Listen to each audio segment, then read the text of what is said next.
వైశాఖ పురాణం 21వ అధ్యాయం. పాంచాల రాజు సాయుధ్యము. నారదుడు అంబరీషునితో తరువాతి వృత్తాంతము ఇట్లు చెప్పసాగాను. శృతదేవ మహాముని శృతకీర్తి మహారాజుతో ఇట్లనేను. పాంచాల రాజు శ్రీహరిని చూచి సంతోషపడిన వాడే వెంటనే లేచి శ్రీహరికి నమస్కరించను. ఆనంద భాష్పములను విడుచుచుండెను. సర్వ జగములను పావనము చేయు గంగా నది పుట్టుకకు కారణములను శ్రీహరి పవిత్ర పాదములను కడిగి ఆ పవిత్ర జలమును తనపై చల్లుకొనెను. విలువైన వస్త్రములు, ఆభరణములు, గంధ పుష్పాదులు, పుష్పమాలలు, ధూపములు, అమృతప్రాయములకు నివేదనలు, తన శరీరము, తన ధనము, తన సర్వస్వమును శ్రీహరికి సమర్పించను. ప్రాచీన పురుషుడు, నిర్గుణుడు, సాటిలేని వాడునకు శ్రీ మహావిష్ణువును స్తుతించను. నిరంజన విశ్వసృజామధీశం వందే పరం పద్మనాభ వందితం. సేవాంచ తదైవ కామయే ప్రార్థ్యాం స్త్రియా బ్రహ్మ భవాది విశ్వరై అని స్తుతించను. పాంచాల రాజు చేసిన ఈ స్థుతి అర్థవంతము, శక్తివంతము నగుటచే దీనికి భావము వ్రాయబడుచున్నది. మనమందరము పాంచాల రాజు వలె పూర్వకర్మలను అనుసరించి ఉన్న దానిని పోగొట్టుకుని గురువు పెద్దల వలన తరుణోపాయం నెరిగి పాటించిన పాంచాల రాజు వలనే కష్టములను దాటి సర్వ సుఖములనంది పాంచాల రాజు వలె భగవంతుని దర్శనము పొందగోరు వారమే కదా. అందుకని ఈ స్తోత్రములకు భావము చదివినచో వేలాది పాఠకులను ఒకరైన భగవంతుని దర్శనానుగ్రహమును పొందవచ్చునేమో అని తలచి భావమునిచ్చుచున్నాము. సహృదయతతో భక్తులు దీనిని ఉపయోగించుకొనగలరు. 24 తత్వములు పరమేశ్వరుడు శ్రీహరి ఒకడు. మొత్తం 25 సంఖ్యకు వచ్చిన శ్లోకములున్న ఈ స్తోత్రం సాభిప్రాయమైనదే. 1. స్వామి, నీవు దేని ఎందునో అసక్తుడు కావు, ఏదియు అంటనివాడవు, సృష్టికర్తలకు అధిపతివి, పరాత్పరుడు. నీ మాయకు లోబడిన తత్వవేత్తలను సృష్టికర్తల నెరుగు విషయమును అజ్ఞానవంతులవుచున్నారు. 2. తత్వ విధులను మాయాచరితములైన గుణములయందు చిక్కుకుని విచిత్రమగు భగవంతుని చేష్ట నెరుగలేకున్నారు. కోరిక లేని ప్రభువా, దీనినంతయు సృష్టించిన వాడవు నీ ఒక్కడవే. ఈ ప్రపంచము సృష్టించిన వాడవు, రక్షించువాడవు, నశింపజేయువాడవు నీ ఒక్కడవే. 3. స్వామి, నీవు కోరికలన్నీ తీరిన వాడవు. అయినను దేవాసురులకు సుఖదుఖములను కలిగించుటకై సత్వగుణమునంది శిష్ట రక్షణకు అవతరించుచున్నావు. 4.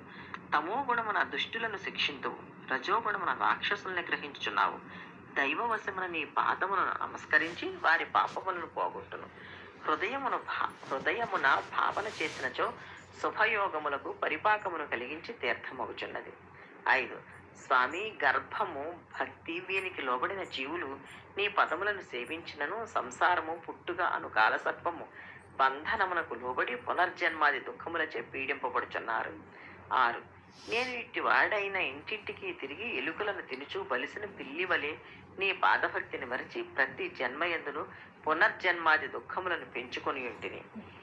ఏమీయూ దానము చేయలేదు, నీ కథలను వినలేదు, ఉత్తముల సేవయను చేయలేదు. 7. ఇందువలన శత్రువులు నా రాజ్యమును ఆక్రమింపగా వనవాసినై నా గురువులను స్మరించి తిని ఆర్తబంధువులకు వారు నా యుద్ధకు వచ్చి తమ ప్రబోధములచే నా దుఃఖమును పోగొట్టిరి. 8. ధర్మార్థ కామ మోక్షములను స్వర్గమును కలిగించు వైశాఖ వ్రత ధర్మాలను వారు బోధింపగా నేను వారు చెప్పిన శుభకరములకు వైశాఖ ధర్మమును ఆచరించి తిని. 9. అందువలన నాకు సర్వోత్తమము శ్రీహరి అనుగ్రహము కలిగినది. అందువలన ఉత్తమ సంపదలు అధికములకు నూనగూడినవి. అగ్ని, సూర్యుడు, చంద్రుడు, నక్షత్రములు, భూమి, నీరు, ఆకాశము, వాయువు, మాట, మనస్సు మున్నగు వాణ్ణి సేవింపలేదు. 10. నేను వైశాఖ వ్రతమును శ్రీహరిని మాత్రమే ధ్యానించి తిని సూర్యాదులను పాసింపలేదు. అవి అన్నీ స్థిరములు కావు. అన్నిటినీ ఈషణ త్రయమును విడిచి నీ పాదములను నిన్ను ముహూర్త కాలము సేవించినను పునది సిద్ధించును. 11. స్వామి, నీవు స్వతంత్రుడవు, ఎవరికి నిలబడిన వాడవు కావు, విచిత్రమైన కర్మలను చేయుదువు, అందరికంటే ఉత్తముడవు. ఇట్టి నీకు నమస్కారము. నేను నీ మాయకు లోబడి భార్యాపుత్రులు, రాజ్యము మున్నగు పనికి మాలిన వాణ్ణి అందాసక్తుడనైతిని. 12. మొట్టమొదట కర్మదోషమును పోగొట్టి సర్వపాపములను హరించునట్టి నిర్మలమగు నీ పాదపద్మములుండగా నేను సుఖము కావలియుననుకుని మమకారములకు లోబడి అనర్థము చే కలిగించు భార్యామున్నగు కోరికలచే పీడింపబడితిని. 13. స్వామి, ఎచ్చటను సుఖనిద్ర లేదు, శుభము లేదు, సుఖాభిలాష పెరుగుచున్నది. దుర్లభముకు మానవ జన్మ ఎత్తియు నీవే సర్వ పురుషార్థ కారణమై ఎరుగు జాలకపోతిని. 14. నీ మహిమ నెరుగజాలని సుఖాసక్తుడనగు నేను నీ పాదపద్మములను సేవింపజాలక మూఢ చిత్తుడనై సుఖాభిలాషను పెంచు కర్మలను శ్రద్ధతో చేయుచున్నాను. ఏమియును ఎవరికి ఇచ్చట లేదు. 15. స్వామి, ప్రభు పరమాత్మయగు నీ సేవను మరలా చేయవలెనని నన్ను చేయలేకున్నాను. కానీ నీ సేవ చేసినప్పుడు మాత్రమే విశ్వమూర్తిని సర్వశక్తిమంతుడవగు నీ దయ మా యందు ప్రసరించును. 16.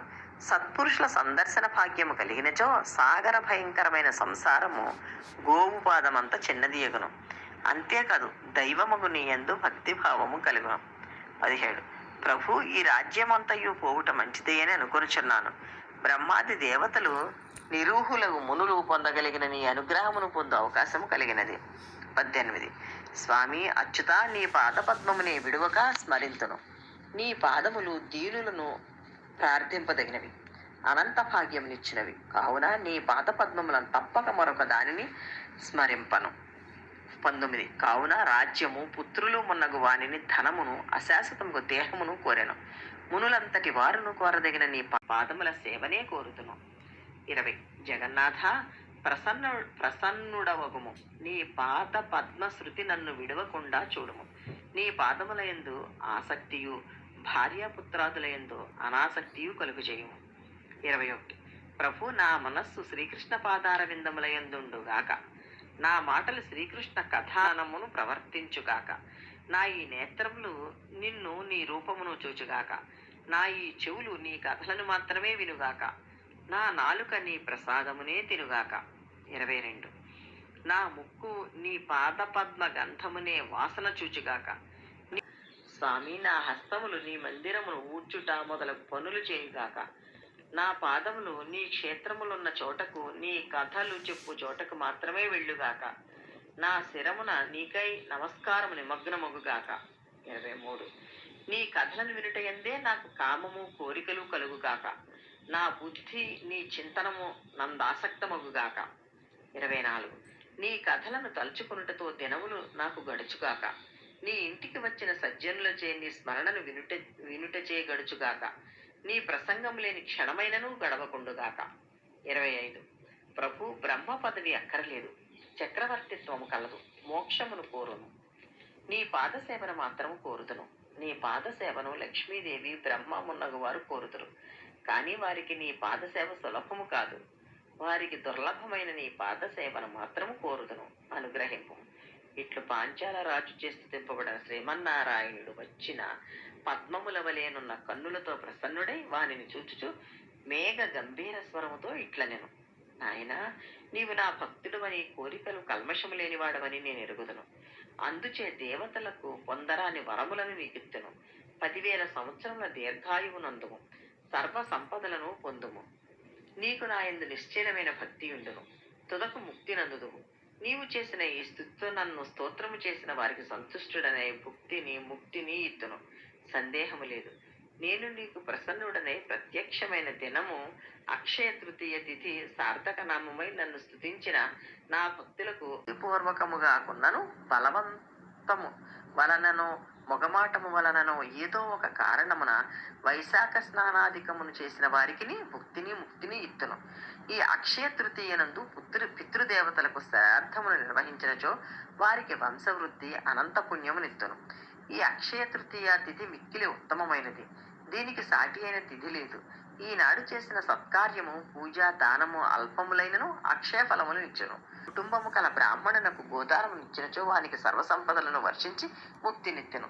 సమస్త పాపములను పోగొట్టు వృషభదానము చేసిన వానికి అకాల మృత్యువే కాదు, కాల మృత్యువును కూడా పోగొట్టి దీర్ఘాయుర్ధాయం నిత్తును. వైశాఖ వ్రతమును దాన ధర్మములను యథాశక్తిగా చేసిన వారికి జన్మ, జరా, మృత్యు, వ్యాధి భయములను, సర్వ పాపములను పోగొట్టుతును. వైశాఖమున చేసిన పూజ, దానము మున్నగు వాని వలన సంతోషించినట్లుగా ఇతర మాసములందు చేసి పూజాధికమునకు సంతోషపడను. వైశాఖ మాసమునకు మాధవ మాసమని పేరు. దీనిని బట్టి నాకు ఈ మాసం ఎంత ఇష్టమైనదో గ్రహింపవచ్చును. అన్ని ధర్మములను, బ్రహ్మచర్యాది వ్రతములను విడిచిన వారైనను వైశాఖ వ్రతమును ఆచరించనిచో నేను వారికి ప్రీతుడనై వరములనిత్తును. వైశాఖ వ్రతమును, దానాదులను ఆచరించిన వారు తపస్సులకు, సాంఖ్యయోగములకు, యజ్ఞయాగములకు సాధ్యము గాని నా సాన్నిధ్యమును చేరుదును. ప్రాయశ్చిత్తమే లేని వేల కొలిది మహాపాపములు చేసిన వారైనను వైశాఖ వ్రతమును ఆచరించిన పాపక్షయమును అనంత పుణ్యమునిత్తును. నా పాదస్మరణచే వారిని రక్షింతును. పాంచాల మహారాజా, నీ గురువులు చెప్పిన దానిని అడవిలోనున్నను భక్తి శ్రద్ధలతో ఆచరించి నాకు ప్రీతిపాత్రుడవైతివి. కావుననే ప్రసన్నుడనే నీకు ప్రత్యక్షమైతిని. నీకనేక వరములనిచ్చితిని అని పలికి శ్రీహరి అందరినూ చూచుండగానే అంతర్ధానమందెను. పాంచాల రాజును శ్రీహరి అనుగ్రహమునకు మిక్కిలి ఆనందమునందెను. శ్రీహరి యందు నిశ్చల భక్తియుక్తుడై పెద్దలను గౌరవించి చిరకాలము ధర్మపూర్ణమున రాజ్యమును పాలించెను. శ్రీహరిని తప్ప మరెవరినీ ప్రేమింపలేదు, గౌరవింపలేదు. భార్యాపుత్రాదుల కంటే శ్రీమన్నారాయణుడే తనకు కావలసిన వాడిని నమ్మి సేవించెను. భార్యాపుత్రాదులు, పౌత్రులు, బంధువులు, పరివారము అందరితో కలిసి వైశాఖ వ్రతమును దాన ధర్మాదులను పలు మార్లు ఆచరించెను. చిరకాలము సర్వ సుఖ భోగములనంది తొదకు శ్రీహరి సాన్నిధ్యము చేరెను. ఉత్తమమైన ఈ కథను విన్నను వినిపించినను సర్వ పాప విముక్తులై శ్రీహరి సాన్నిధ్యమును చేరుదురు అని శృతదేవుడు శృతకీర్తి మహారాజునకు చెప్పెను. ఈ విధముగా నారదుడు అంబరీషునకు వైశాఖ మహిమను వివరించుచు చెప్పెను. వైశాఖ పురాణం 21వ అధ్యాయం సంపూర్ణం. ఓం నమో నారాయణాయ నమః. శ్రీ దుర్గా భవానీ శ్రీ జ్ఞాన అవధూత సూర్యనారాయణ స్వామి వారి కృపతో మీ శ్రేయోభిలాషి.